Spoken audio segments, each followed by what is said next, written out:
கடவுளின் அன்பும் அமைதியும் கிறிஸ்துவின் அருளும் தூயாவின் நட்புறவும் உங்கள் அனைவரோடும் இருப்பதாக. ஆதியில் இருப்பது போல இப்பொழுதும் எப்பொழுதும் என்றென்றும் இருப்பதாக. ஆமென். அல்லேலூயா.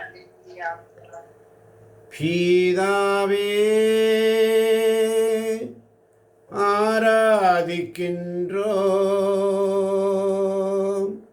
இயேசுவே, ஆர்ப்பரிக்கின்றோம். ஆவியானவரே, அன்பு செய்கின்றோம். உம்மை அன்பு செய்கின்றோம்.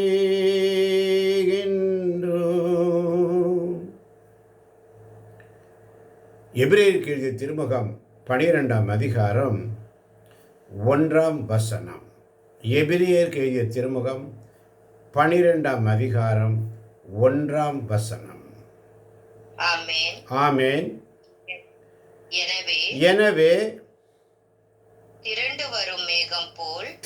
வரும் மேகம் போல் இத்தனை சாட்சிகள் நம்மை சூழ்ந்து நிற்க எந்த சுமையையும் நம்மை பற்றி கொண்டிருக்கும் எந்த பாவத்தையும் உதறி தள்ளிவிட்டு நமக்கு குறிப்பிட்டுள்ள பந்தயத்தில் மன உறுதியோடு ஓடுவோமாக. ஆமென்.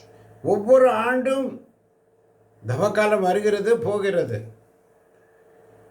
காவி உடை உடுக்கிறோம், கழுத்தில் மாலைகள் போட்டுக்கொள்கிறோம், உணவிலே மாற்றங்கள், ஃபாஸ்டிங் இருக்கிறோம், எல்லாம் செய்கிறோம். ஆனால் அதை நம்முடைய வாழ்வின் வளர்ச்சிக்கு உதவ வேண்டும். ஆமென். நம்முடைய வாழ்க்கையிலே நம்முடைய வளர்ச்சிக்கு அது உதவ வேண்டும். அதுதான் ஆண்டவர் விரும்புகிறார். நம்முடைய வாழ்க்கையின் வளர்ச்சிக்கு அது உதவுகிறது. அதனால தான் இன்னைக்கு சிந்தனை மிக அழகாக இருந்தது. அந்த சிந்தனையை மீண்டும் ஒருமுறை வாசிக்கலாம் முன்னுரையிலே.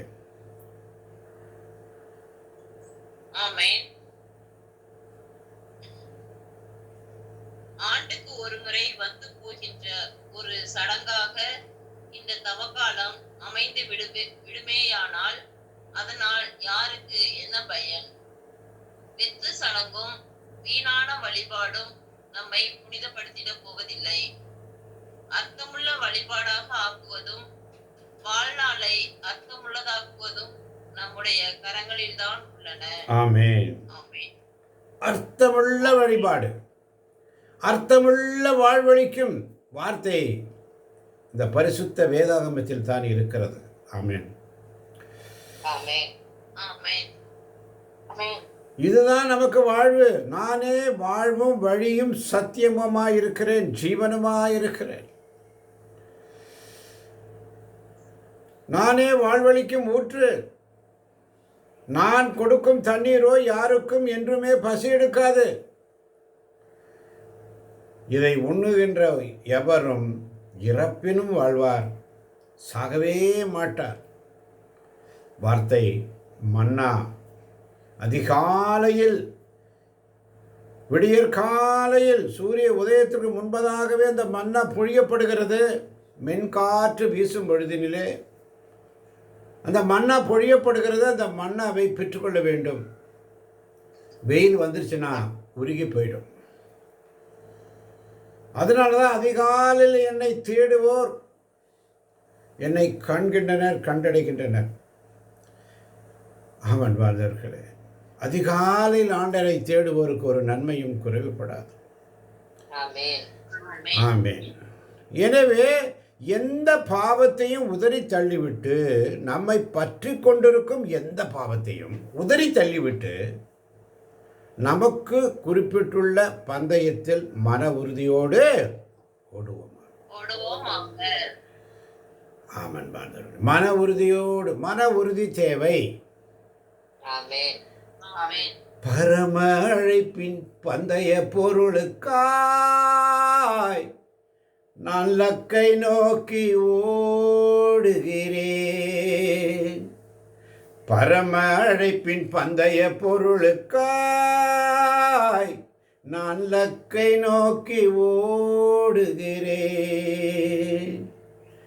ஓடுகிறேன், ஓடுகிறேன், என் இயேசுவுக்காய் நான் ஓடுகிறேன். ஓடுகிறேன், நான் ஓடுகிறேன், என் இயேசுவுக்காய் நான் ஓடுகிறேன். ஓடணும். ஆமென். எந்த சுமையும் நம்மை பற்றி கொண்டிருக்கும் எந்த பாவத்தையும், நம்மை சூழ்ந்து நிற்கின்ற எந்த சுமையும், நம்மை பற்றி கொண்டிருக்கும் எந்த பாவத்தையும் உதறி தள்ளிவிட்டு நமக்கு குறிப்பிட்டுள்ள பந்தயத்தில் மன உறுதியோடு ஓடணும். ஆமென். அல்லேலூயா. அதனால தான் நம்பிக்கை தொடங்கி வழிநடத்துபவரும் அதை நிறைவு செய்பவருமான இயேசுவின் மீது கண்களை பதிய வைப்போம். இப்போ இயேசுவின் மீது கண்களை பதிய வைக்க வேண்டும். ஆமென். இயேசுவின் மீது கண்களை பதிய வையுங்கள். இந்த சிலுவையின் பாரத்தால் அருமையான பாடல். திருந்து வா என்று நான் நினைத்தேன். இந்த வரிகளை பாடலாமா சகோதரி?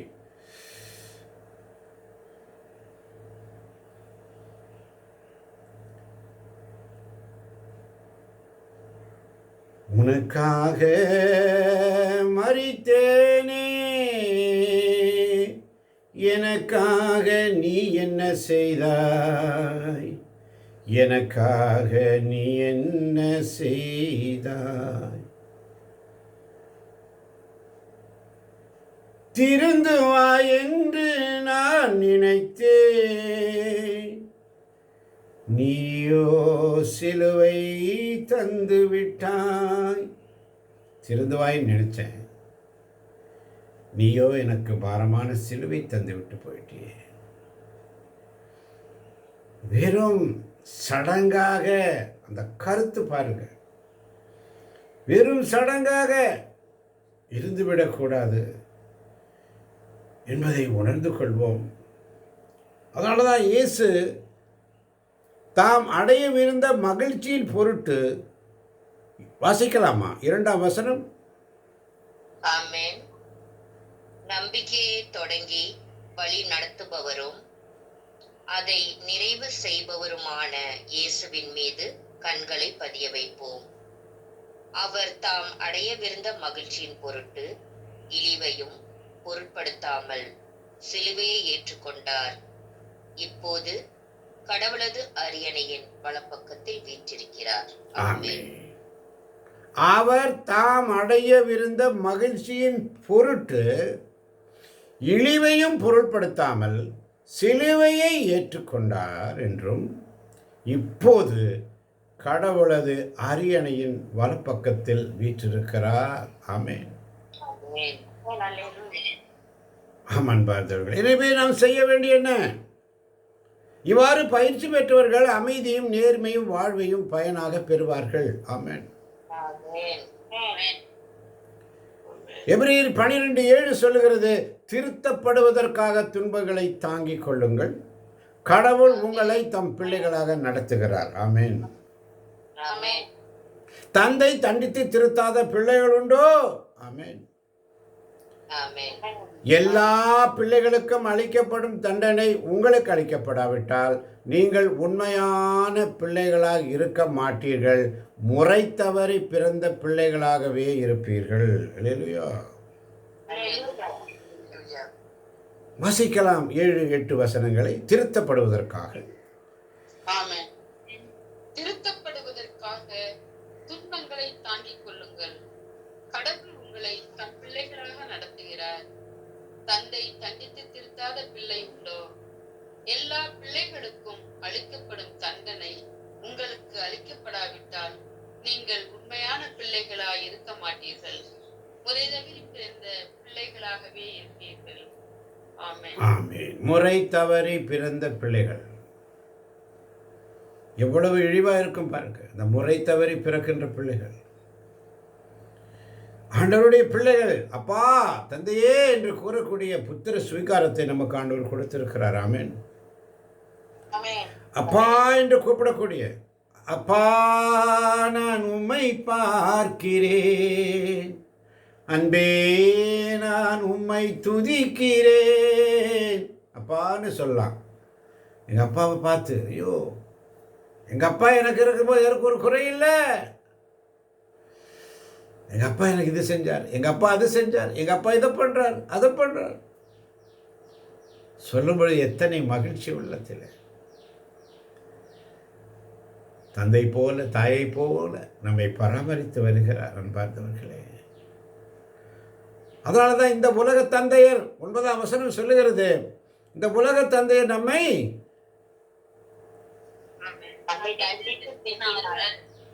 இந்த உலக தந்தையர் நம்மை தண்டித்து திருத்தினார்கள். நாமும் அவர்களுக்கு மதிப்பு கொடுத்து வந்தோம். அவ்வாறாயின் தந்தைக்கு நாம் எவ்வளவு பணிந்து வாழ வேண்டும் அன்றோ. இவ்வுலக தந்தையே நம்மை தண்டித்து திருத்தினார்கள், நாமும் அவர்களுக்கு மதிப்பு கொடுத்து வந்தோம்.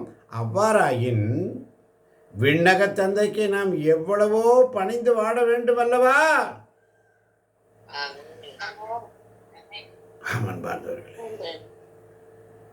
அதனாலதான் இவ்வுலக தந்தையர் தங்களுக்கு நலமென தோன்றின வகையில் சிறிது காலம் நம்மை தண்டித்து திருத்தினார்கள்.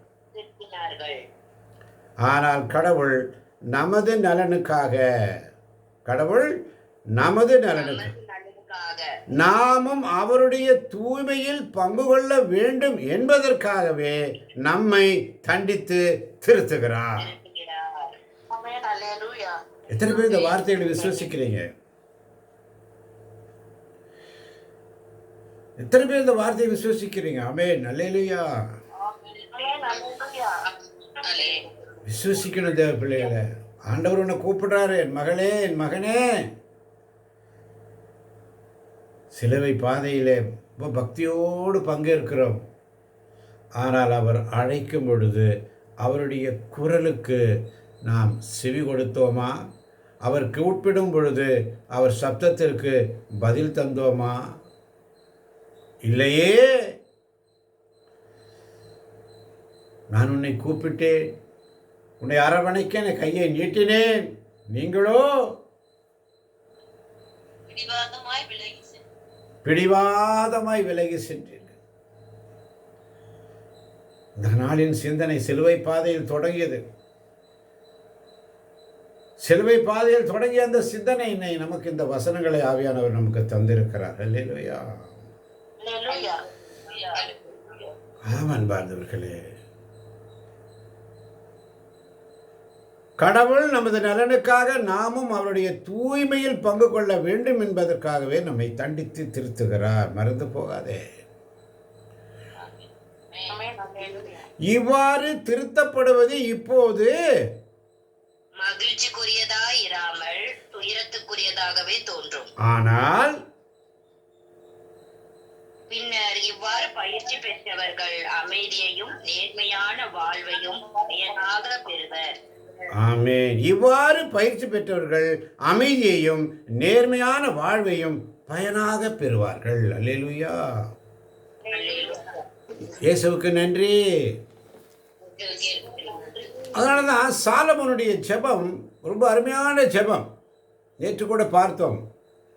இன்று ஒரு ஜெபம் ஆவியானவர் இந்த காலையில் கொடுத்தார். சாலமோனுடைய ஜெபம் 1 அரசர்கள் 8ஆம் அதிகாரம் 23ஆம் வசனம். ஆமென். அவர் மன்றாடியது, இஸ்ரேலின் கடவுளாகிய ஆண்டவரே, மேலே விண்ணிலும் கீழே மண்ணிலும் உம்மை போன்ற வேறு கடவுள் யாரும் இல்லை. உமது முன்னிலையில் முழு உள்ளத்தோடு உமக்கு கீழ்ப்படிந்து நடக்கும் உம்முடைய அடியாருக்கு உமது உடன்படிக்கையின்படி தவறாது பேரன்பு காட்டி வருகிறீர். ஆமென். உமது உடன்படிக்கையின்படி தவறாது பேரன்பு காட்டி வருகிற இறைவன். அல்லேலூயா. அல்லேலூயா. என்ன அருமையான ஜெபம் பாருங்க.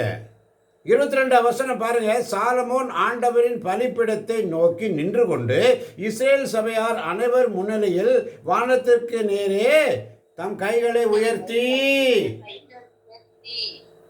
வாசிக்கலாம் மீண்டும் அந்த வசனத்தை. 23. ஆமென். அவர் மன்றாடியது அவர் மன்றாடியது இஸ்ரேலின் கடவுளாகிய ஆண்டவரே, இஸ்ரேலின் கடவுளாகிய ஆண்டவரே, மேலே விண்ணிலும் மேலே விண்ணிலும் கீழே மண்ணிலும் கீழே மண்ணிலும் உம்மை போன்ற வேறு கடவுள் யாரும் இல்லை. உம்மை போன்ற வேறு கடவுள் யாரும் இல்லை. உமது முன்னிலையில் உமது முன்னிலையில் முழு உள்ளத்தோடு முழு உள்ளத்தோடு உமக்கு கீழ்ப்படிந்து நடக்கும் உமக்கு கீழ்ப்படிந்து நடக்கும் உம்முடைய அடியாருக்கு உம்முடைய அடியாருக்கு உமது உடன்படிக்கையின்படி உமது உடன்படிக்கையின்படி தவறாது பேரன்பு காட்டி வருகிறேன். தவறாது பேரன்பு காட்டி வருகிறார். அவருடைய உடன்படிக்கையின்படி, கட்டாயத்தின் பேரில் உடன்படிக்கை நம்மோடு செய்து கொண்டிருக்கிறேன். மகனே, மகளே, ஆண்டவரால் முடியாத 5 காரியங்கள் நமக்கு பலமுறை சொல்லியிருக்கிறார். ஆண்டவரால் முடியாத 5 காரியங்கள். எல்லாரும் நினைக்கிறோம் கடவுள் எல்லாரும் செய்கிறார், எல்லாம் அவரால் முடியும் முடியும் முடியும்னு சொல்லிட்டு இருக்கிறோம். கடவுளால் ஆகாத ஒன்றுமில்லை என்று சொல்கிறோம். உம்மால் ஆகாத காரியம் ஒன்றுமில்லை என்று பாடுகிறோம். உம்மால் ஆகாத காரியம் ஒன்றுமில்லை, உம்மால் ஆகாத காரியம் ஒன்றுமில்லை, உம்மாலே எல்லாம் கூடும் என்று சொல்லி பாடுகிறோம். ஆனால் அவருக்கும் பலவீனம் உண்டு. அல்லேலூயா. அல்லேலூயா. கடவுளுக்கும் பலவீனம் இருக்கிறது. தேவ பிள்ளைகள், அவரால் முடியாத 5 காரியங்கள் என்ன? ஆமென். ஆண்டவர் கொடுத்த வாக்கை அவரால் மீற முடியாது. ஆண்டவர் கொடுத்த வாக்கை அவரால் மீற முடியாது. நமது பாவங்களை அவரால் நினைவில் வைக்க முடியாது. நமது பாவங்களை அவரால் நினைவில் வைக்க முடியாது. ஆண்டவரால் உன்னை கைவிட முடியாது. ஆண்டவரால் உன்னை கைவிட முடியாது. ஆண்டவரால் உன்னை பற்றி நினைக்காமல் இருக்க முடியாது. ஆண்டவரால் உன்னை பற்றி நினைக்காமல் இருக்க முடியாது. ஆண்டவரால் உன்னை நேசிக்காமல் இருக்க முடியாது. ஆண்டவரால் உன்னை நேசிக்காமல் இருக்க முடியாது. ஆமென். உன்னை விட்டு விலகாமல் இருக்கிறார். உன்னை விட்டு விலகுவதுமில்லை, கைவிடுவதுமில்லை. அல்லேலூயா. அல்லேலூயா. அல்லேலூயா. அப்போ அவரால் முடியாத அவருக்கும் பலவீனம் இருக்குங்க. அதனால தாங்க சிலுவை சாவில் அவர் அப்படியே என் இறைவா ஏன் என்னை கைவிட்டேன், ஏலி ஏலி லாமா சபக்தானி, ஏன் என்னை கைவிட்டீர் ஆண்டவரே என்று பெருமூச்சு விட்டு உரத்த குரலில்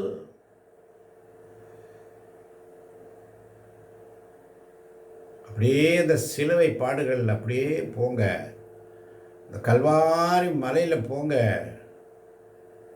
இயேசு அப்படியே நடுவில் சிலுவையில் நிற்கிறத பாருங்க. 2 பக்கமும் 2 கள்ளன்கள். ஒரு நல்ல கள்ளன், இன்னொரு மோசமான கள்ளன். நல்ல கள்ளனை பாருங்க. கள்ளன் தான் 2 பேருமே. ஆனால் ஒருத்தன் நல்லவன், இன்னொருவன் முரட்டுக்கள்ளன், ஈவிரக்கமில்லாத கள்ளன். நல்ல கள்ளனுடைய ஜபம் என்ன, முரட்டுக்கள்ளனுடைய ஜபம் என்ற. கேலி செய்கிறான், பரிகாரம் செய்கிறான் முரட்டுக்கள்ளன். ஆனால் நல்ல கள்ளன் என்ன செய்தான்? பிதாவே, நீர் இன்று பரகதியில் இருக்கும் பொழுது என்னை நினைவு கூறும் என்று கேட்பான். என்னை மறந்து விடாதேயும் என்று கேட்பான். ஆண்டவர் சொல்வார் அவனை பார்த்து, என் மகனே, இன்றே நீ என்னோடு பரகதியில் இருப்பாய். அல்லேலூயா. உங்களை குறித்த ஒரு வெளிப்பாடு வேண்டும். நீங்க யாருன்னு உங்களுக்கு தெரியணும். பிசாசு எப்பொழுதுமே சந்தேகத்தை உண்டாக்குவான். கீழ்ப்படியாமல் இருக்க செய்வான், சோம்பேறியை கொண்டு வருவான், ஜெபிக்க விட மாட்டான், சாக்கு போக சொல்ல வைப்பான். நான் அங்கே போகணும், நான் இங்கே போகணும், அதை பண்ணணும், இதை பண்ணணும், அதை செய்யணும், இதை செய்யணும். ஆனால் அவர் கொடுக்க வேண்டிய நேரத்தை நீ அவருக்கு கொடுத்து பாரு, ரெட்டிப்பான ஆசீர்வாதத்தை பெற முடியும்.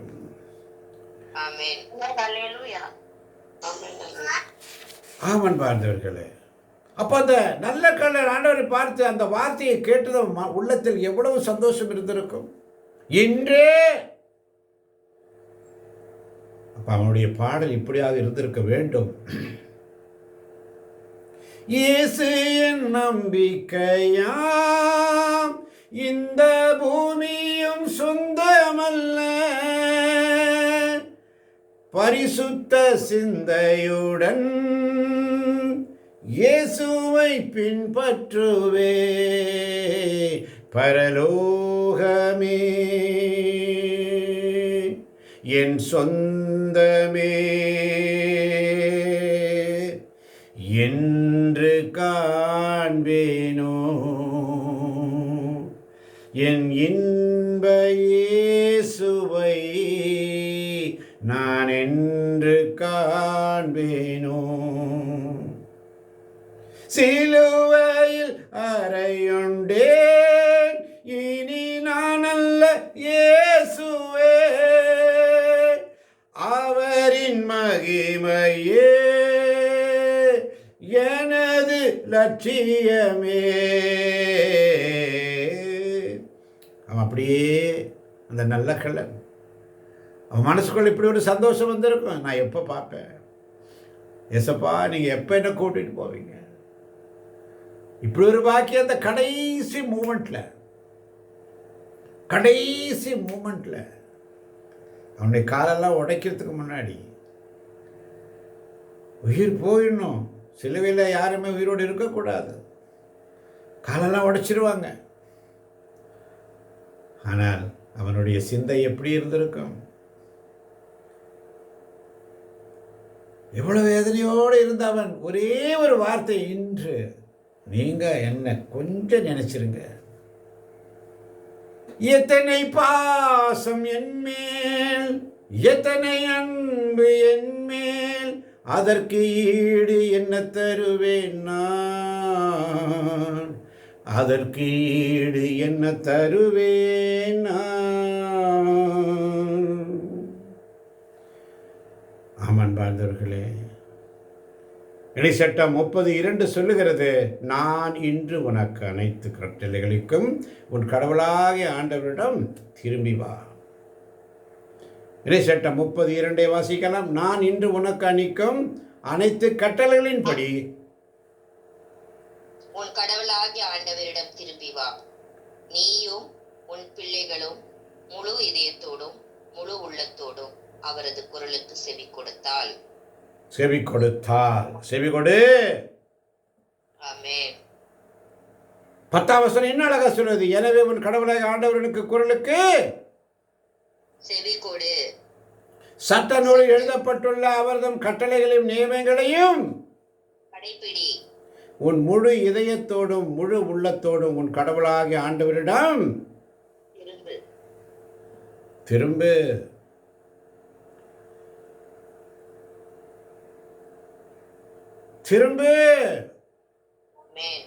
இந்த தவக்காலம் ஏதோ சடங்காக இருக்க வேண்டாம்.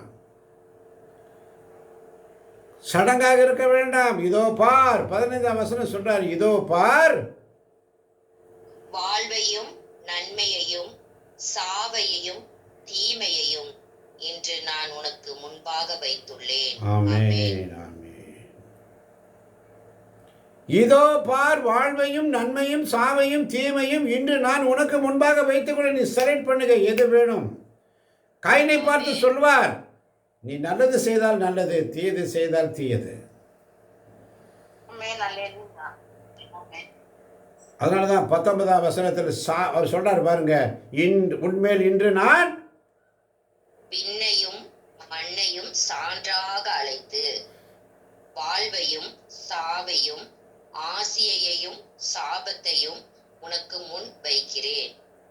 நீயும் உனது வழி தோன்றல்களும் வாழும் பொருட்டு வாழ்வை தேர்ந்து கொள். ஆமென், ஆமென். நீயும் உனது வழி தோன்றல்களும் வாழும் பொருட்டு. இன்னைக்கு பெற்றோர்கள் உஷாராயிடுங்க. பிள்ளைகளுடைய ஃபியூச்சர் இருக்கு, எப்படி இருக்கும்னு தெரியாது.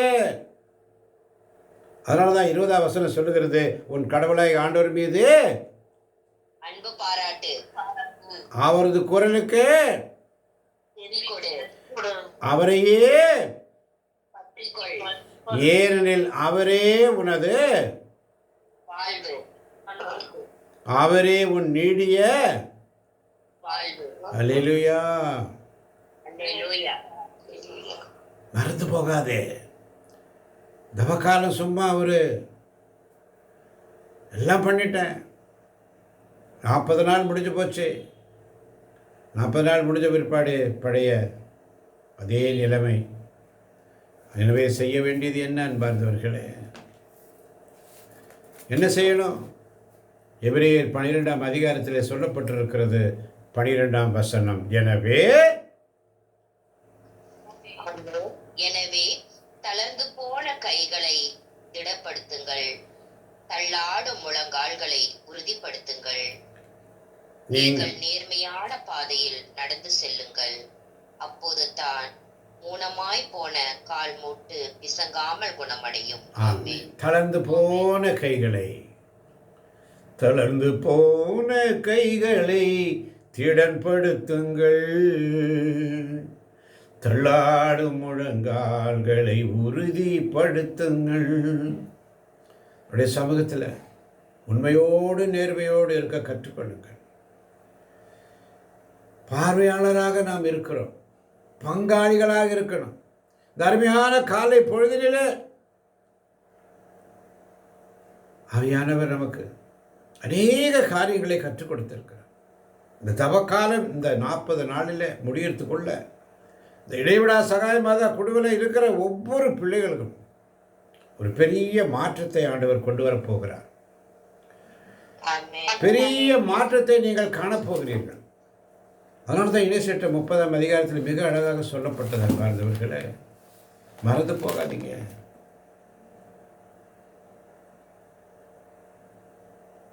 பதினாறாம் வசனம். ஆமென். அது இதுதான், இன்று நான் உனக்கு கட்டளையிடுகிறேன்.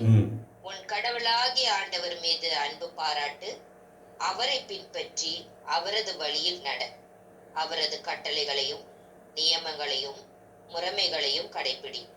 அப்போது நீ வாழ்வாய், நீ பழுகுவாய்.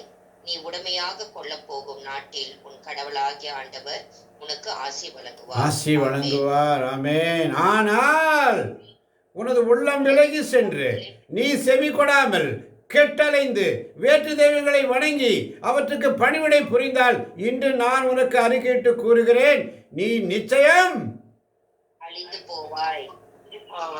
நீ உரிமையாக்கி கொள்ளுமாறு யோர்தானை கடந்து சென்ற இடையும் பூமியில் உன் வாழ்நாள் நீடித்திருக்காது. வாழ்நாள் நம்முடைய வாழ்க்கை. ஆமன் பார்ந்தவர்களே, ஒவ்வொரு நாளும் அவருடைய சமூகத்தில் காத்திருங்க. அதனால தான் 9ஆம் வசனம் சொல்லுது பாருங்க, சங்கீதம் இணை சட்டம் 30:9.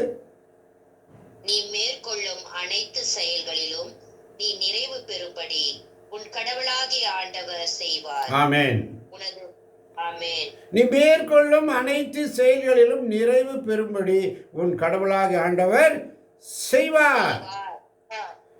உனது கருவின் கனி, உன் கால்நடைகளின் ஈற்று, உன் கால்நடைகளின் ஈற்று, உனது நிலத்தின் பயன், உனது நிலத்தின் பயன் அனைத்தும் நலமே அமையுமாறு செய்வார். அனைத்தும் நலமே அமையுமாறு செய்வார். உன் மூதாதையரில் மகிழ்வு கொண்டது போல, உன் மூதாதையில் மகிழ்வு கொண்டது போல் உன் நன்மையின் பொருட்டு உன் மீது மீண்டும் மகிழ்வார். உன் நன்மையின் பொருட்டு உன் மீது மீண்டும் அவர் மகிழ்வார். அல்லேலூயா. ஆமென். அல்லேலூயா. அதனால தான் 11ஆம் வசனத்தை அழகா சொல்றாரு பாருங்க, ஏனெனில் இன்று நான் உனக்கு கட்டளையிடும் இந்த கட்டளை உனக்கு புரியாததில்லை. உனக்கு எல்லாம் புரியாதல்ல, எல்லாருக்கும் தெரியும், எல்லாருக்கும் தெரியும். ஆமன் பாந்தவர்களே, அதனால தான் 14ஆம் வசனம் சொல்லுது, நீ அதை நிறைவேற்றுமாறு வார்த்தை உனக்கு மிக அருகில் உள்ளது, உன் வாயில் உன் இதயத்தில் உள்ளது. உள்ளது. ஆமென். மறந்து போயிடாதீங்க. அதனால தான் எபிரேயர் 12:5 சொல்லுகிறது, தம் பிள்ளையிடம் பேசுவது போல் இறைவன் உங்களுக்கு தந்து பின்வரும் அறிவுரையை நீங்கள் மறந்து விட்டீர்கள். மறந்துட்டோம். சுயபோக வாழ்க்கை எல்லாம் கிடைக்குது, எல்லாமே இருக்கு. இவ்வுலக தந்தை நம்மை தண்டித்து திருத்தினார்கள், நாம் அவர்களுக்கு மடிப்பு கொடுத்து வந்தோம். அவ்வாறாய் விண்ணக தந்தைக்கு நாம் எவ்வளவோ பணிந்து வாழ வேண்டும் என்றோ இன்னைக்கு பிள்ளைங்களாம் எங்கள் அப்பா எங்கள் அப்பா எங்கள் அப்பா எங்கள் அப்பா அப்படி செஞ்சாரு, எங்கள் அப்பா இப்படி செஞ்சாரு, எங்கள் அப்பா அப்படி இருந்தாரு, இப்படி இருந்தாரு, இப்போ செஞ்சிட்டு இருக்கிறாரு. அப்பா கிட்ட இருந்து ஏதாவது ஒரு சின்ன ஹெல்ப் நமக்கு கிடைச்சுன்னா எவ்வளோ சந்தோஷப்படுறோம். ஐயோ எங்கள் அப்பா கொடுத்தார், அந்த சந்தோஷம் ஐயோ எங்கள் அப்பாட்டேருந்து கிடைச்சது. விண்ணக தந்தை. அதனால தான் அவர் தந்த அறிவுரையை மறந்து விட்டீர்கள். பிள்ளாய், ஆண்டவர் உன்னை கண்டித்து திருத்துவதை வேண்டாம் என தள்ளிவிடாதே. அவர் கண்டிக்கும் போது மறந்து போகாதே. தந்தை தாம் ஏற்றுக்கொண்ட மக்களை கண்டிக்கிறார். ஆண்டவர் தாம் யாரிடம் அன்பு கொண்டிருக்கிறாரோ அவர்களை அவர் கண்டிக்கிறார். திருத்தப்படுவதற்காக துன்பங்களை தாங்கிக் கொள்ளுங்கள். தாங்கிக் கொள்ளுங்கள். கடவுள் உங்களை தம் பிள்ளைகளாக நடத்துகிறார். இதை கேட்கப் போகின்ற யூடியூப் வழியாக கேட்கின்ற ஒவ்வொரு பிள்ளைகளையும் தேவன் தாமே நிறைவாக நிறைவாக நிறைவாக ஆசீர்வதிப்பாராக. ஆமேன், ஆமேன்.